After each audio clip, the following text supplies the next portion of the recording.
Saudara-saudaraku, selamat berjumpa lagi dalam renungan hari ini. Dan hari ini kita akan bersama-sama merenungkan firman Tuhan yang diambil dari Injil Lukas pasal 6 ayat 12 sampai ayat 19. Tapi sebelumnya mari kita berdoa bersama-sama.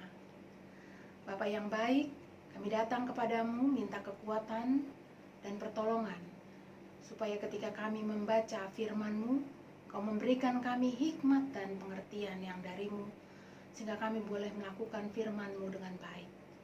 Kami berdoa Bapa, dalam nama Tuhan Yesus Kristus. Amin. Saudara-saudaraku, inilah bacaan Alkitab kita, Injil Lukas pasal 6 ayat 12 sampai ayat 19. Demikian bunyinya. Pada waktu itu, pergilah Yesus ke bukit untuk berdoa. Dan semalam-malaman ia berdoa kepada Allah. Ketika hari siang, ia memanggil murid-muridnya kepadanya, lalu memilih dari antara mereka 12 orang, yang disebutnya Rasul. Simon yang juga diberinya nama Petrus, dan Andreas saudara Simon, Yakobus dan Yohanes, Filipus dan Bartolomeus, Matius dan Thomas, Yakobus anak Alfeus dan Simon yang disebut orang Zelot, Yudas anak Yakobus dan Yudas Iskariot yang kemudian menjadi pengkhianat. Lalu ia turun dengan mereka dan berhenti pada suatu tempat yang datar. Di situ berkumpul sejumlah besar dari murid-muridnya, dan banyak orang lain yang datang dari seluruh Yudea dan dari Yerusalem dan dari daerah pantai Tirus dan Sidon.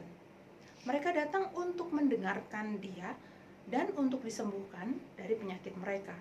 Juga mereka yang dirasuk oleh roh-roh jahat beroleh kesembuhan. Dan semua orang banyak itu berusaha menjamah dia, karena ada kuasa yang keluar daripadanya, dan semua orang itu disembuhkannya. Bapak, Ibu, saudara-saudaraku, demikianlah firman Tuhan. Berbahagialah kita yang mendengarkannya dan yang memelihara dalam kehidupan kita sehari-hari. Bapak, Ibu, saudara-saudaraku yang saya kasih dalam Tuhan Yesus Kristus, belakangan ini saya mendengar bahwa banyak orang yang bertobat, yang kembali kepada Tuhan, yang menyadari bahwa dirinya ini cuma debu, bahwa pada satu saat bahwa waktunya tidak diketahui, apalagi karena COVID-19 yang begitu ganas ini, orang menjadi menyadari kita tidak tahu kapan waktunya, kapan saja kita bisa pergi dari dunia ini, meninggal. Lalu banyak orang yang menjadi bertobat kembali kepada Tuhan. Mengapa? Karena orang kembali menyadari bahwa sesungguhnya penguasa kehidupan ini adalah Allah sendiri. Bahwa sumber dari kehidupan ini adalah Allah sendiri. Saudara-saudaraku yang saya kasih dalam Tuhan Yesus Kristus, mungkin selama ini banyak orang yang sudah begitu terhanyut oleh kesibukan sehari-hari, mencari ini, mencari itu, ingin memiliki ini dan ingin memiliki itu. Oleh karena itu, seolah-olah mereka melupakan Tuhan. Dan pada masa-masa seperti ini, ada banyak orang harus merenung begitu rupa. Apa makna kehidupan ini? Apa makna dari semua yang dicari kalau tidak Tuhan? Saudara-saudaraku yang saya kasih dalam Tuhan Yesus Kristus, Tuhan Yesus sendiri, saudara-saudaraku, adalah sosok yang menjadi panutan kita. Dialah, saudara-saudaraku, memiliki waktu, memberikan waktu, menyediakan waktu untuk mendekatkan diri, berdoa kepada Bapa di sorga. Bapa dalam, saudara-saudaraku, Bapa di dalam sorga menjadi sebuah sosok yang menguasai kehidupan ini.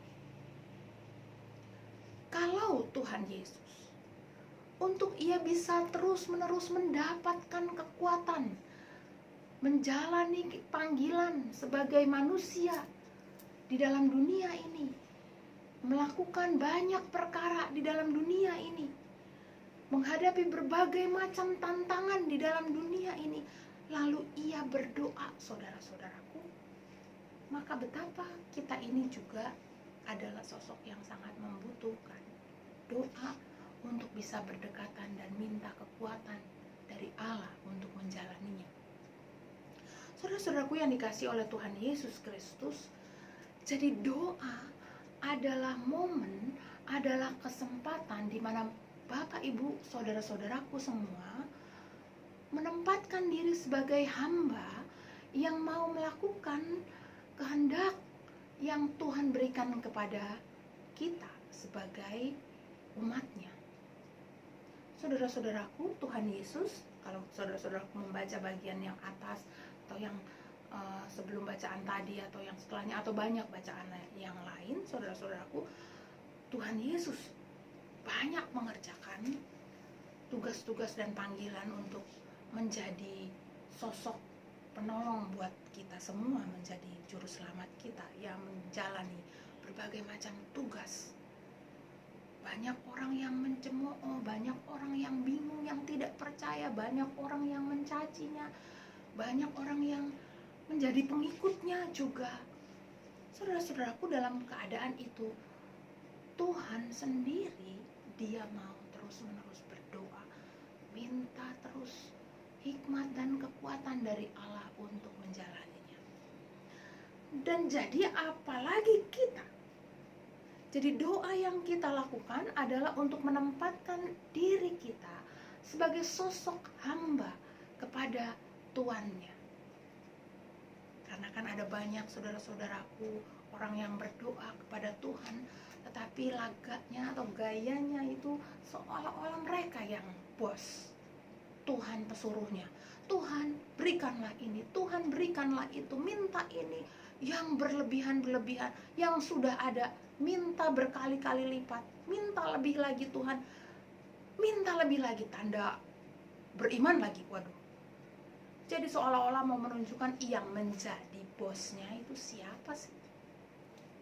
Tapi Tuhan Yesus, saudara-saudaraku, dalam bacaan ini memperlihatkan kepada kita bahwa doa itu adalah momen di mana kita menundukkan diri supaya kita tahu apa yang harus kita lakukan di kemudian waktu, di waktu ke depan, supaya Tuhan memberikan kepada kita pimpinan dan kekuatannya, supaya ia diberikan atau kita sekarang diberikan kemampuan untuk menjawab, untuk menghadapi, untuk membiarkankah dan sebagainya. Saudara-saudaraku, jadi pertama, doa sesungguhnya adalah momen atau saat dimana kita menempatkan diri sebagai hamba. Nah, saudara-saudaraku, itulah sebabnya mari Bapak, Ibu, saudara-saudaraku yang saya kasih dalam Tuhan Yesus, kita menjadi orang-orang yang suka berdoa. Karena kita ini adalah hamba-hamba Tuhan. Lalu untuk apa berdoa itu? Apakah berdoa itu semata-mata untuk kesenangan dan kenikmatan diri sendiri melulu, sehingga seperti tadi minta ini, pengen itu, Tuhan beri ini supaya bikin, supaya saya mendapatkan berbagai macam kenikmatan-kenikmatan. Tapi tujuan doa itu terutama adalah tujuannya doa itu untuk melakukan apa yang Tuhan kehendaki. Kita berdoa boleh sebenarnya minta ini, tetapi sebenarnya itu saudara-saudaraku coba selalu tanya dalam kehidupan kita, apakah itu cuma untuk kesenangan diri kita sendiri atau memang untuk melakukan apa yang Tuhan kehendaki. Sehingga kalau Tuhan beri sesuatu, Tuhan beri kesehatan kepada Bapak, Ibu, saudara-saudara dan saya, dengan kesehatan itu, apakah yang akan Bapak, Ibu, saudara-saudara dan saya lakukan untuk melakukan kehendak Allah? Kalau kita minta misalnya supaya saya diberi berkat banyak, diberi uang banyak, diberi penghasilan besar, atau apapun yang bentuknya materi, boleh kan Bapak Ibu? Saya kira boleh.